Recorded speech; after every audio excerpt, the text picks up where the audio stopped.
Good morning student. हमने जो first unit start किया था वो है डाटा स्ट्रक्चर का इंट्रोडक्शन। ठीक है, उसमें हमने दो वीडियो पढ़े हैं। दो वीडियो में हमने जो पढ़ा था, एक तो डाटा स्ट्रक्चर के प्रकार और डाटा के प्रकार और उनकी डेफिनेशन।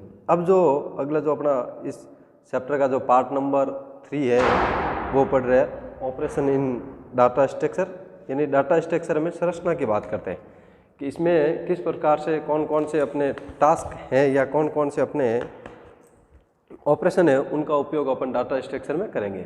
तो चलो बात करते हैं ऑपरेशन की। तो आप यहाँ से पहले एक बार समझ लीजिए, फिर अपने आगे बढ़ेंगे कि कौन कौन से। तो सबसे पहले ऑपरेशन की बात करते हैं। तो सबसे जो फर्स्ट ऑपरेशन आता है वो है ट्रैवर्सिंग।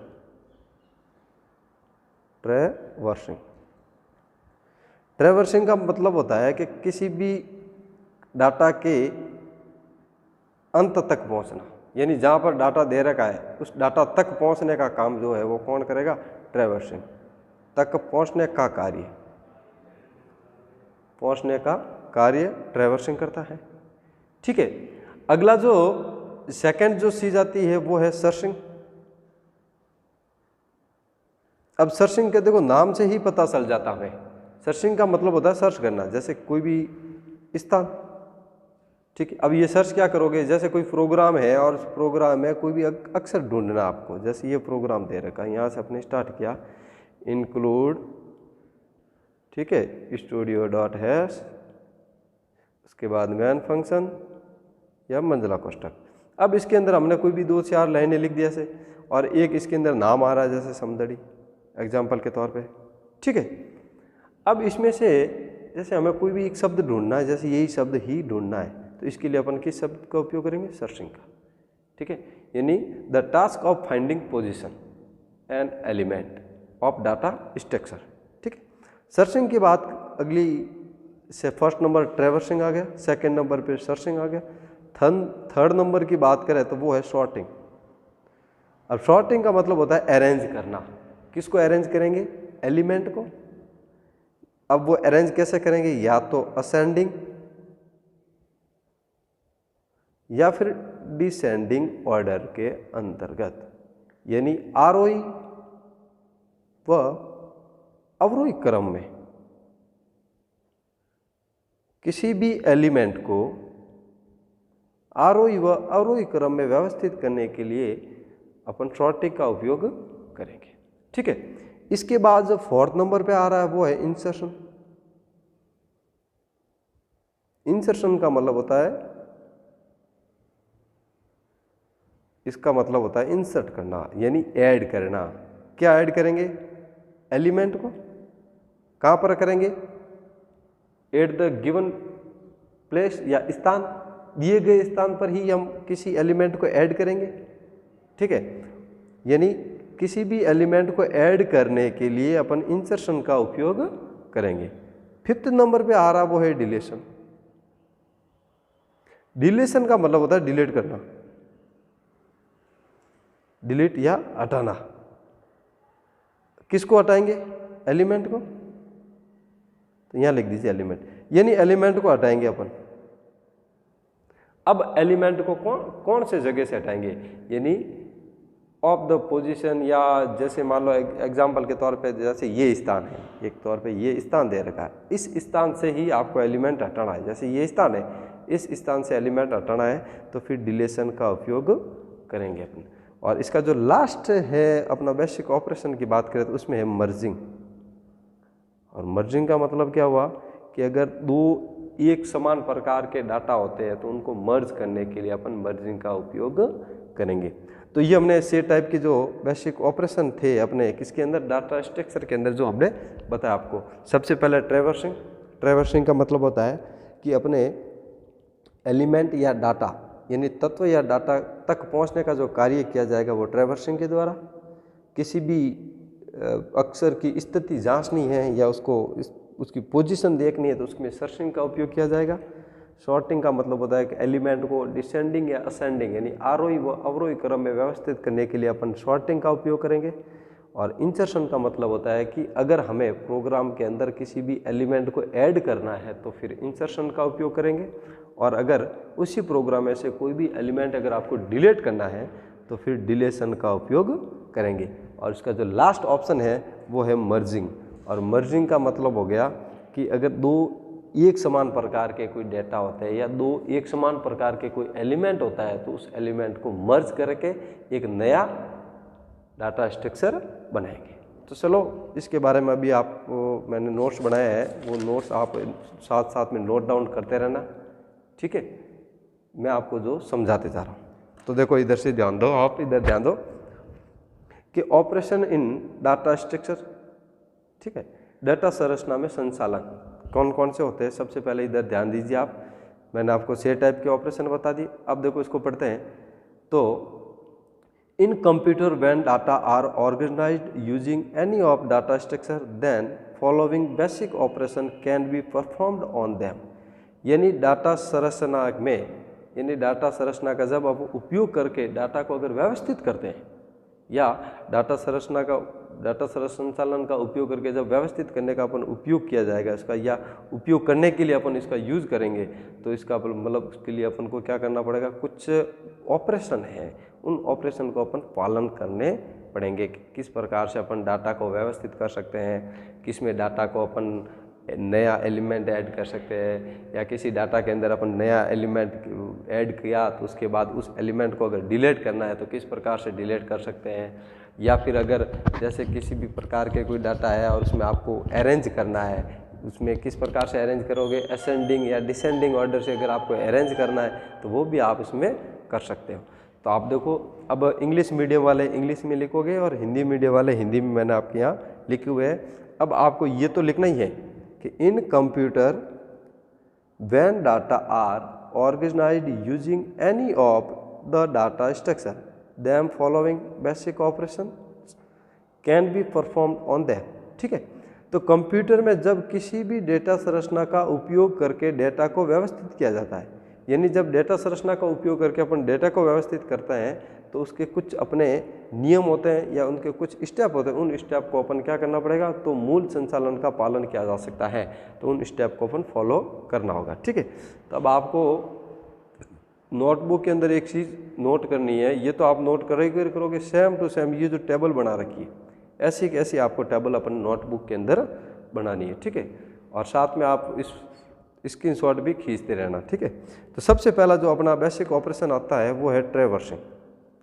ट्रैवर्सिंग का मतलब होता है द टास्क ऑफ एक्सेसिंग, ये मैं अंडरलाइन करते जाऊँ, ये आपको नोट डाउन करना है। The task of accessing and processing each and every element oblique data in the data structure is called traversing.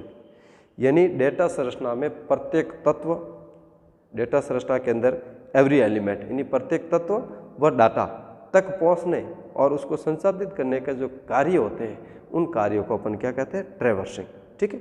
तो यह आप नोट डाउन कर देना कि डेटा संरचना में प्रत्येक तत्व ऑब्लिक डाटा तक पहुंचने और संसाधित करने के कार्य को ट्रैवर्सिंग कहा जाता है। अगर अपन शॉर्ट में कहें तो ट्रैवर्सिंग का मतलब होता है कि जो भी जितने भी एलिमेंट या डाटा होते हैं उन डाटा के या एलिमेंट यानी तत्व या डाटा तक पहुंचने के जो कार्य करते हैं, ठीक है ना, उन कार्यों को अपन ट्रैवर्सिंग कहते हैं, ठीक है। अब सेकंड जो है अपना वो है सर्चिंग। सर्चिंग का मतलब होता है the task of finding position of an element in the data structure is called searching. यानी पोजीशन यानी एक तत्व की स्थिति जांचने के लिए या एक तत्व की स्थिति को देखने के लिए या एक तत्व की स्थिति को खोजने के लिए जिस ऑपरेशन का उपयोग करेंगे अपन वो कहलाता है सर्चिंग, ठीक है। तो डेटा संरचना में एक तत्व की स्थिति खोजने के कार्य को सर्चिंग कहलाता है। यानी जैसे कि एक मैंने आपको थोड़ी देर पहले एक एग्जांपल बताया था कि अगर जैसे एक बड़ा पैराग्राफ है, ठीक है, अभी मैं आपको एक बार वापस बता देता हूँ। जैसे यहाँ ध्यान दीजिए आप कि ये एक बड़ा पैराग्राफ है, ठीक है, ये बहुत बड़ा पैराग्राफ है। इसके अंदर अपने 2-3 अक्षर हमने दे रखे हैं, जैसे मान लो एक तो समदड़ी लिख लेते हैं यहाँ पर, ठीक है, फिर यहाँ पर जोधपुर, फिर बाड़मेर और जैसलमेर, ठीक है। ETC हमने यहाँ पर बहुत से पैराग्राफ, अब कई बार क्या होता है कि जैसे यहाँ बड़ा पैराग्राफ होने की वजह से हमें ये जो नाम नहीं मिलते, ठीक है ना, तो अपन क्या करते हैं कि यहाँ पर एक फाइंडिंग का ऑप्शन उपयोग करते हैं, जिससे क्या होता है कि जो एलिमेंट में, किसी भी एलिमेंट में अगर हमें उसके स्थिति यानी उसकी पोजीशन का पता लगाना किसी भी एलिमेंट की, ठीक है, तो फिर अपन कौन से ऑप्शन का उपयोग करेंगे, सर्चिंग का, जिससे कि उसकी पोजीशन हमें पता लग जाएगी कि कौन से स्थान पर वो है, ठीक है। अगला जो थर्ड जो है अपना वो है सॉर्टिंग। और सॉर्टिंग का मतलब मैंने बताया कि अरेंज करना। अब किस प्रकार से अरेंज करेंगे, चाहे वो आप असेंडिंग में करो या फिर शायद डिसेंडिंग, यानी आरोही व अवरोही क्रम में व्यवस्थित करने के लिए। अब वो आरोही व अवरोही क्रम में व्यवस्थित किसको करेंगे, यानी जो हमारे डाटा स्ट्रक्चर के अंदर जो एलिमेंट है यानी जो तत्व हैं, उन तत्वों को अपन व्यवस्थित करने का जो कार्य है वो अपन सॉर्टिंग के द्वारा किया जाएगा, ठीक है। तो देखो, the task of arranging element of the data structure in ascending or descending order is called sorting। यानी वो किस में ऑर्डर में हो रहे हैं, असेंडिंग और डिसेंडिंग ऑर्डर में, ठीक है। और असेंडिंग और डिसेंडिंग ऑर्डर में कौन हो रहे हैं, तत्व, एलिमेंट। उन एलिमेंट को अरेंज करना है और वो किस प्रकार से करेंगे, आरोही व अवरोही क्रम में। यानी आरोही या अवरोही क्रम में डेटा संरचना के तत्वों को व्यवस्थित करने के कार्य को सॉर्टिंग कहलाता है। यानी इन एलिमेंट को अपन जो जब अरेंज करते हैं तो उन अरेंज करने के जो कार्य होता है उस को अपन सॉर्टिंग कहते हैं, ठीक है। तो ये आप टेबल ऐसे कैसे बनाओगे और इसका स्क्रीनशॉट भी आप ले लेना, ठीक है। अब इसका जो अगला फोर्थ ऑप्शन है वो है अपना इंसर्शन। और इंसर्शन से मतलब देखो, कई शब्द तो ऐसे हैं जिसे अपने पढ़ते ही पता लग जाता है। जैसे मान लो बात करते हैं अपन सर्चिंग की, तो सर्चिंग का मतलब होता है ढूंढना यानी खोजना, ठीक है। तो हमें पता लग गया कि वो अगर डाटा स्ट्रक्चर में बात करता है तो इसका मतलब हम किसको ढूंढेंगे, एलिमेंट को, ठीक है। अब उसका जो सेकंड थर्ड जो ऑप्शन आता है वो सॉर्टिंग। सॉर्टिंग का मतलब होता है अरेंज करना। किसको अरेंज करेंगे, एलिमेंट को यानी तत्वों को। व्यवस्थित किसको करेंगे, तत्वों को। और वो किस में करेंगे, या तो आप असेंडिंग में करो या फिर डिसेंडिंग में करो। यानी हिंदी में बात करें तो अपन कहते हैं इसको आरोही या फिर अवरोही। और अगर इसका सिंपल सी बात और दूसरी बात करें तो वो एक होती है A to Z असेंडिंग और Z to A यानी डिसेंडिंग, ठीक है, आरोही व अवरोही करो, ठीक है। अब जो इसका फोर्थ ऑप्शन है वो है इंसर्शन। और इंसर्शन से पता लग जाता है कि इसका मतलब कि जो टास्क है या जो डाटा स्ट्रक्चर के अंदर जब हमें एलिमेंट को ऐड करना होता है तो फिर अपन इंसर्शन का उपयोग करते हैं, ठीक है। तो देखो पढ़ते हैं कि the task of the adding an element at the given position in the data structure is called insertion. यानी डाटा संरचना में दिए गए स्थान पर एक तत्व को जोड़ने का जो कार्य होता है उसको अपन कहते हैं इंसर्शन, ठीक है ना। यानी जो स्थान दिया जाता है उसी स्थान पर किसी एक नए तत्व को ऐड करना ही इंसर्शन कहलाता है। तो अपन लिखते हैं कि डाटा संरचना में दिए गए स्थान पर एक तत्व के जोड़ने के कार्य को इंसर्शन कहलाता है या फिर कहा जाता है। अगला जो ऑप्शन है फिफ्थ नंबर पे उसको कहते हैं डिलीशन। और डिलीशन का मतलब हुआ कि किसी भी स्थान पर या कोई जो स्थान दिया जाता है उस स्थान से एक तत्व को डिलीट करना। यानी दिए गए स्थान में से एक तत्व या किसी तभी तत्व को डिलीट करने का जो कार्य होता है उसको अपन डिलीशन कहते हैं, ठीक है। तो बात करते हैं the task of removing an element of the given position from the data structure is called deletion. यानी दिए गए स्थान से किसी एक एलिमेंट या फिर एलिमेंट को डिलीट करना ही क्या कहलाता है, डिलीशन, ठीक है। तो बात करते हैं कि डेटा संरचना में दी गई स्थिति के एक तत्व को हटाने के कार्य को डिलीशन कहा जाता है। यानी जो स्थान दिया जाता है या फिर जो पोजीशन दी जाती है या फिर जो स्थिति दी जाती है उस स्थिति से या उस स्थिति के एक तत्व को डिलीट करना। कौन से तत्व, सिर्फ एक तत्व को या एलिमेंट को डिलीट करना ही डिलीशन कहलाता है। अब बात करते हैं मर्जिंग की। मर्जिंग का मतलब बताया। मर्ज का मतलब आप समझ गए कि जब दो एक समान प्रकार के कोई डेटा होता है तो उनको अपन क्या करते हैं, आपस में मिला लेते हैं, और जब मिलाएंगे तो एक नया डाटा स्ट्रक्चर बनेगा, उसी को अपन कहते हैं मर्जिंग। ठीक है, तो the task of combining element of two similar data structure to form a new data structure is called merging. ठीक है, यानी मैंने आपको बताया कि जब दो एक समान प्रकार के अगर कोई डाटा है तो उन डाटा को जब दोनों को आपस में मिलाएंगे तो वो मर्ज कहलाता है। ठीक है, तो लिख लीजिए ना आप, the task of combining element of two similar data structure to form a new data structure is called merging. यानी हिंदी में बात करें तो नई डाटा संरचना बनाने के लिए दो समान डाटा संरचना के तत्वों के संयोजन के कार्य को मर्जिंग कहा जाता है। ठीक है नी, यानी दो एक समान प्रकार के जो डाटा होता है उनको आपस में मिलाएंगे तो फिर वो मर्ज कहलाता है। ठीक है, तो अब हमारे जो डाटा स्ट्रक्चर में था वो हमने पढ़ा था अपने कौन कौन से कि डाटा के प्रकार। ठीक है, फिर उसके बाद डाटा स्ट्रक्चर पढ़ा। ठीक है, फिर उसके बाद हमने डाटा स्ट्रक्चर के बाद ऑपरेशन इन डाटा स्ट्रक्चर पढ़े। अब जो हमारा एक नया टॉपिक है वो है एल्गोरिथम। ठीक है, क्या है एल्गोरिथम, और एल्गोरिथम का उपयोग अपन किस लिए करते हैं कि जैसे कोई मैथमेटिक प्रॉब्लम है और उस मैथमेटिक प्रॉब्लम को स्टेप बाय स्टेप सॉल्व करना। ठीक है नी, यानी क्रम से क्रम, पहला स्टेप कौन सा होगा, दूसरा स्टेप कौन सा होगा, तीसरा स्टेप कौन सा होगा, इस प्रकार से स्टेप बाय स्टेप किसी भी प्रॉब्लम को सॉल्व करना ही एल्गोरिथम कहलाता है। यानी अगर आप उसको स्टेप बाय स्टेप नहीं कहो तो आप सीक्वेंस भी कह सकते हो, यानी क्रमबद्ध, पहला स्टेप चलेगा, फिर उसके बाद सेकंड स्टेप आएगा, फिर उसके बाद थर्ड स्टेप आएगा, फिर फोर्थ आएगा, फिर फिफ्थ आएगा, फिर सिक्स्थ आएगा, और लास्ट में जाएगा कि भाई सिक्स्थ स्टेप पर ही हमारा एल्गोरिथम पूरा हो रहा है और जो प्रॉब्लम हमारे पास आई थी उस प्रॉब्लम की समस्या का समाधान भी हमारे पास पूरा हो रहा है, तो उसको अपन कहते हैं एल्गोरिथम।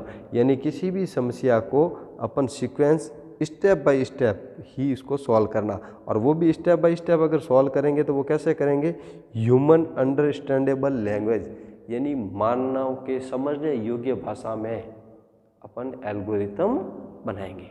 ठीक है, तो चलो इसके बारे में पढ़ते हैं, है क्या। तो an algorithm is a procedure और formula for solving a problem based on conducting sequence of specified action. ठीक है, यानी एक एल्गोरिथम के अंदर जो समस्या है उस समस्या को जो हल करने के लिए एक प्रक्रिया या एक सूत्र होता है, अपन उस प्रक्रिया और उसके फॉर्मूले को अपन यूज करते हैं। ठीक है, a computer program can be viewed as an algorithm in mathematical and computer science. An algorithm usually means a small procedure that solve a recurrent problem.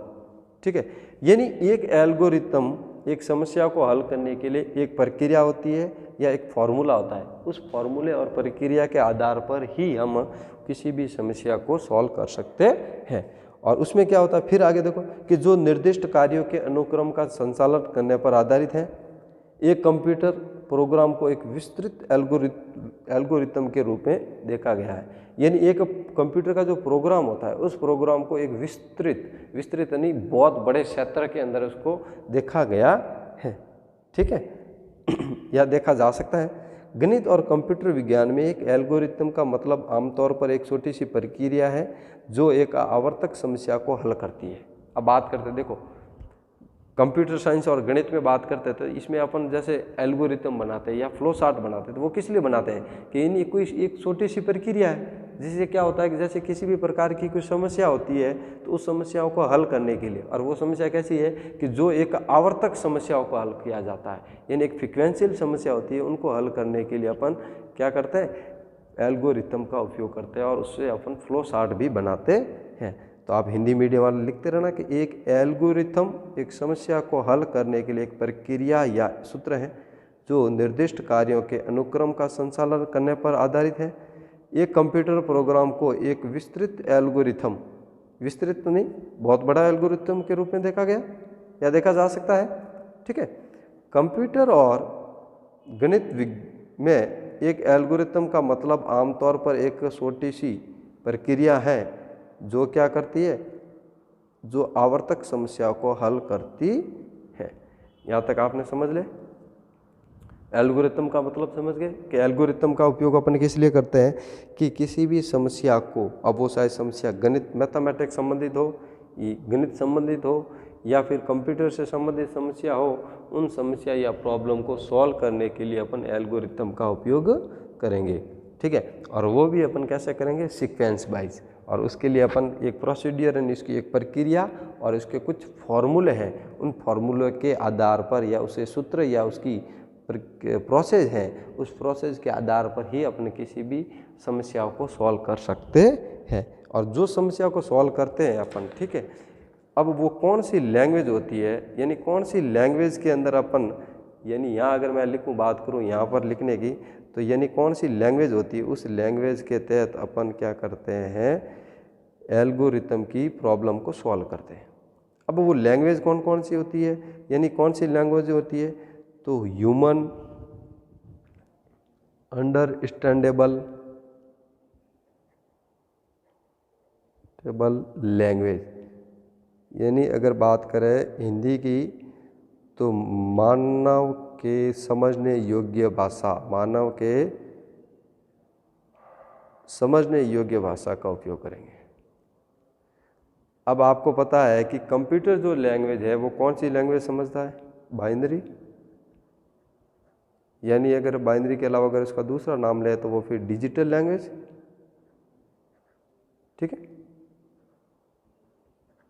तो अब क्या करते हैं कि जो अपन जो एल्गोरिथम बना रहे हैं, यानी अपन जो एल्गोरिथम बना रहे हैं वो कैसा बना रहे हैं, इस प्रकार से ह्यूमन अंडरस्टैंडेबल लैंग्वेज, यानी मानव के समझने योग्य भाषा का उपयोग करके अपना एल्गोरिथम बनाएंगे। लेकिन कंप्यूटर में जो एल्गोरिथम बना वो बाइनरी और डिजिटल लैंग्वेज के आधार पर ही बना है। ठीक है, अब इसका अगला जो है वो है कि एक एल्गोरिथम में निम्नलिखित विशेषता होनी चाहिए। अब वो कौन कौन सी विशेषता है कि ये विशेषता बहुत ज़रूरी होती है हर एक एल्गोरिथम। तो an algorithm must have following characteristics, यानी एक एल्गोरिथम में कुछ विशेषता होनी चाहिए। एक तो है फाइनेटनेस यानी नियंत्रणता, डिफाइनेटनेस यानी निश्चितता, इनपुट आउटपुट और इफेक्टिवनेस यानी प्रभावशीलता। ये एक तीन, ये आप इम्पोर्टेंट कर देना, यानी यहाँ पर आप इम्पोर्टेंट लिख देना। और ये किसकी विशेषता है, एल्गोरिथम की, यानी कैरेक्टरिस्टिक्स ऑफ एल्गोरिथम, ये आप नोट कर देना और इसमें से इम्पोर्टेंट पॉइंट लगा कर आप उसको नोट कर देना। ठीक है, अब बात करते हैं कि the efficiency of an algorithm is measured in terms of time complexity and space complexity, यानी एक एल्गोरिथम की दक्षता को, एल्गोरिथम की जो दक्षता होती है, यानी जिसे अपन इंग्लिश में बात करें तो इफिशियंसी भी कहते हैं, उसको समय जटिलता और स्पेस जटिलता के संदर्भ में मापा जाता है। तो अब इसका जो अगला है वो है टाइम कॉम्प्लेक्सिटी, यानी समय जटिलता।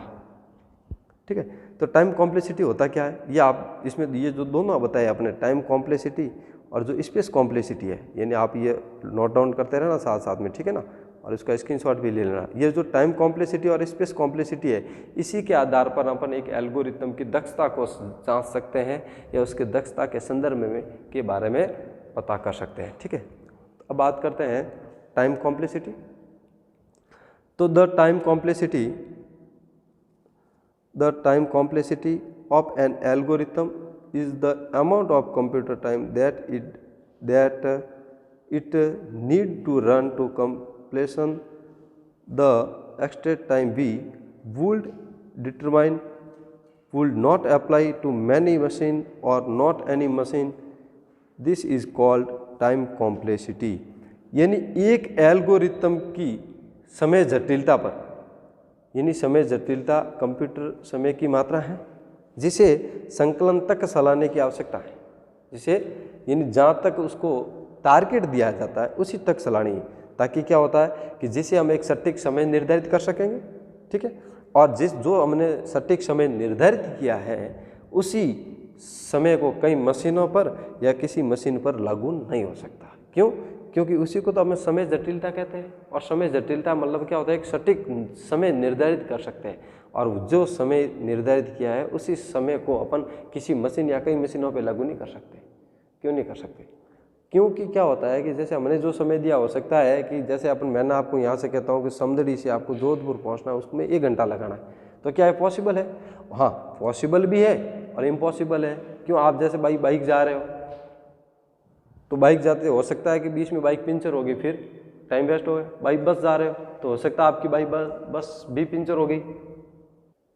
समझ गए?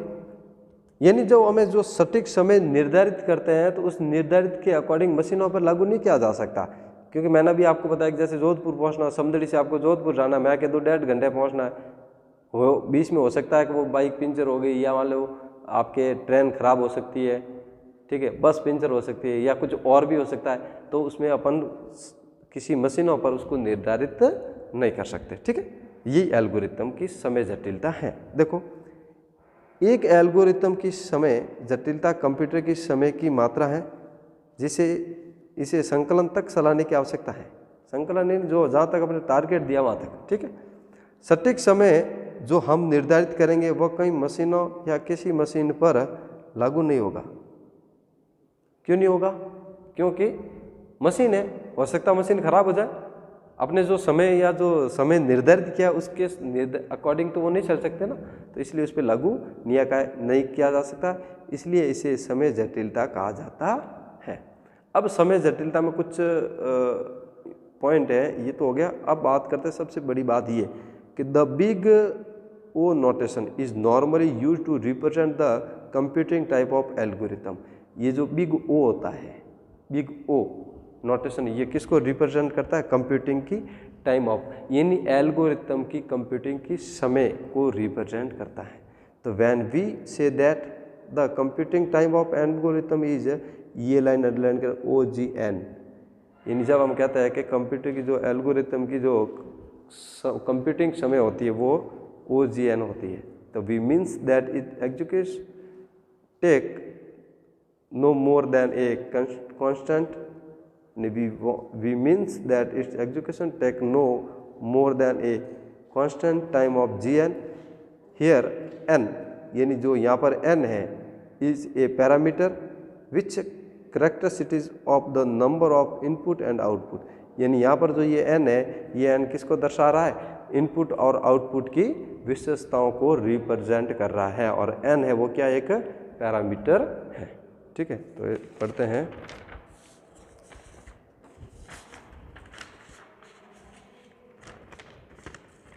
इसका जो आगे वाला है,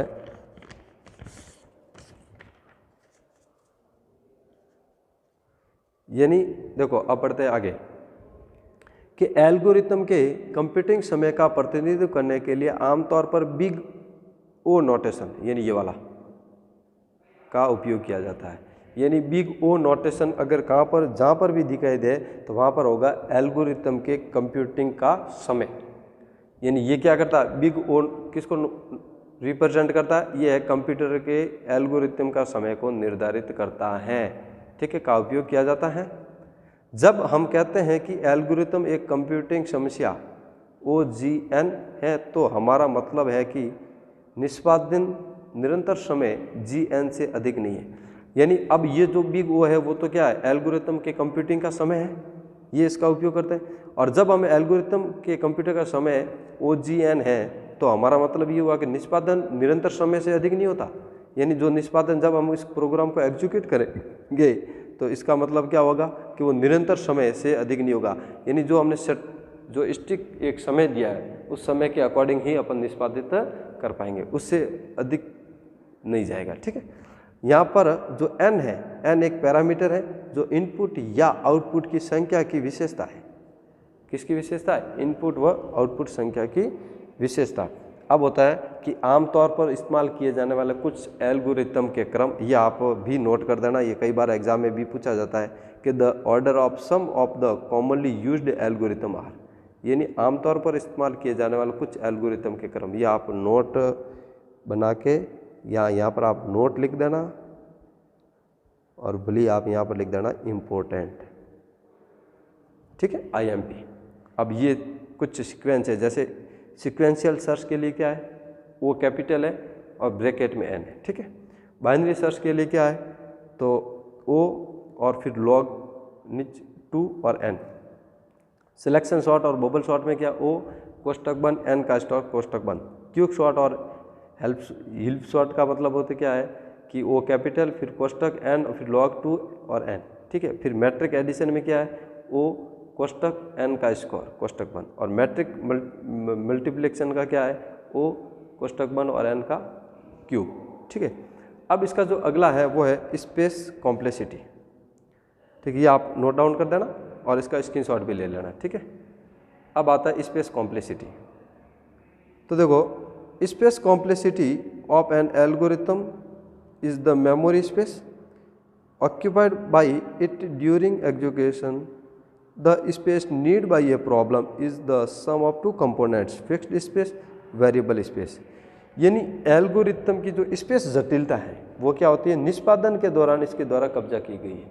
यानी जब हम प्रोग्राम को एग्जीक्यूट करेंगे तो प्रोग्राम को जब एग्जीक्यूट करते हैं तो उस दौरान जो जटिलता आती है, यानी जब मेमोरी के अंदर स्थान प्राप्त नहीं होता, यानी मेमोरी के अंदर अगर मेमोरी खाली नहीं है तो वो एग्जीक्यूट होगी लेकिन फिर हमारे फ़ोन के अंदर स्टोर नहीं होगी, तब इसका अपन उपयोग करते हैं। स्पेस जटिलता का मतलब समझ गए, एक एल्गोरिथम की स्पेस जटिलता निष्पादन के दौरान इसके द्वारा कब्जा की गई मेमोरी स्पेस है, ठीक है। एक कार्यक्रम के लिए आवश्यक स्थान के दो घटक होते हैं और उनका उपयोग किया जाता है, जिनमें से एक तो होता है फिक्स्ड स्पेस और एक होता है वेरिएबल स्पेस, ठीक है। अब इनके बारे में पढ़ते हैं कि फिक्स्ड स्पेस और वेरिएबल स्पेस क्या होता है। अब बात करते हैं फिक्स्ड स्पेस। फिक्स्ड का मतलब क्या होता है कि फिक्स है, स्थान पहले से ही निर्धारित किए जाते हैं, और वो किस में है कि देखो इंस्ट्रक्शन स्पेस, देखो इसके अंदर कौन कौन से स्थान फिक्स है पहले से, देखो it include the instruction space, यानी ये स्पेस पहले से निर्धारित है। फिर स्पेस फॉर सिंपल वेरिएबल, यानी सामान्य वेरिएबल के लिए स्पेस। फिर उसके बाद होता है फिक्स्ड साइज स्ट्रक्चर्ड वेरिएबल, यानी उस स्ट्रक्चर्ड वेरिएबल की जो साइज है वो फिक्स है। और फिर उसके बाद आता है कांस्टेंट, यानी इसमें स्थिरांक भी शामिल है, ठीक है। तो इसमें मतलब होता है कि इसमें निर्देश स्थान सरल सर के लिए निश्चित आकार का संचित सर और निरंतर शामिल है। यानी इसके अंदर कौन कौन से, एक तो होता है इंस्ट्रक्शन का मतलब निर्देश स्पेस, यानी निर्देश स्थान, space for simple variable, variable का मतलब होता है सर, यानी सरल सर के लिए निश्चित आकार का संचित सर और निरंतरता शामिल है, निरंतरता।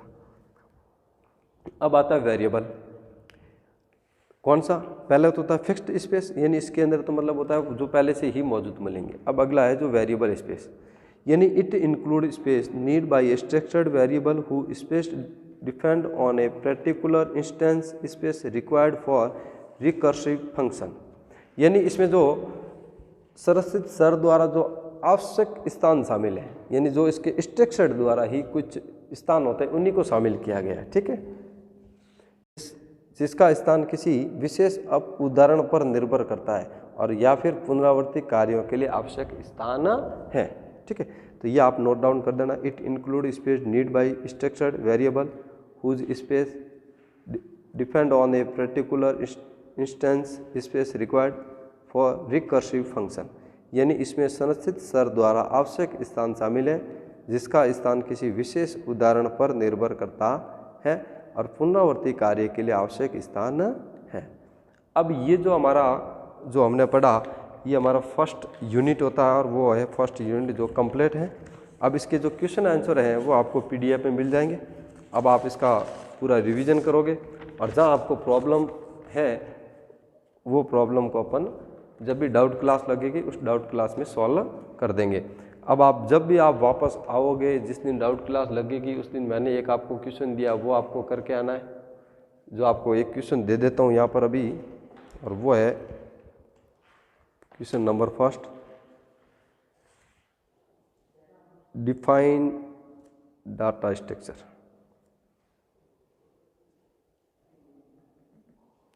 यानी अगर हिंदी में बात करें तो डाटा संरचना को परिभाषित कीजिए,